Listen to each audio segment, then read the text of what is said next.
پیغمبر علیه الصلاة والسلام به حدیثی بی کی و عملان بکه و حرسیانا خود تعالی ری قیامت الوان نانیره و ناکرن جنته وقتی و خود تعالی الوان ننیری معنی خود تعالی الوان قحری فخود تعالی مجبور انسان نکه اوی گو خود تعالی الوان نانیره و ناکه جنته کی نه جی یک بی العاق لوالديه يقول له بابو دي خنكي إجوارا نيرن به إجوارا شورين نكي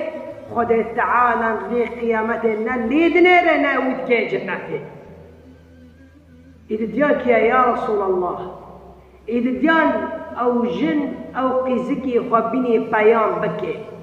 بجلي خاشق بكي بینی پیام بکه خود تعالی لی قیامت نلیدنه نوید که جنته اونا که به جنته باشنا او جن او قیزب خود بینی پیام بکه ری قیامت خود تعالی نلیدنه و باشنا جی رو جنته نابیه گلی مسلمان ایسیسیان کیا یا رسول الله الدیوث کیا اوی پیش چاوی وی بخونه جنی وی قیزی وی آچق کرنه جانی وان دخونه و دنگی خواه نکه نبی قیزام پیرام باتشتا نابه حرام گنه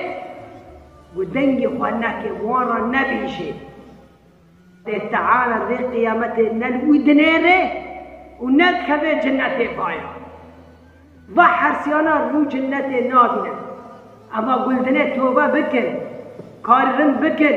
یهانش بابو دی خواه نیرند قرن بکه ایهانی گو جن او قیزی خوابینی پیام بکه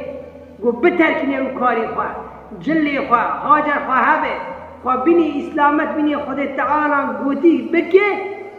و جنتی که هبه اما گو نکه جنت نابنی گلی مسلمان و او پایی گو حاجر مالی خواه تنه حاجر قیزی خواه تنه پیری خواه تنه خواه آشغل که جانی خواه خونه بوارا دنگی خواه نکه ونا بینی گو خود تعالی دخوازه نکه باجی جنت ناد میگلی مسلمان فخود تعالی مجبا انسانان نکه او ری قیامت خود تعالی نلواندنه نواند که جنتی نلواندنه نواند که جنتی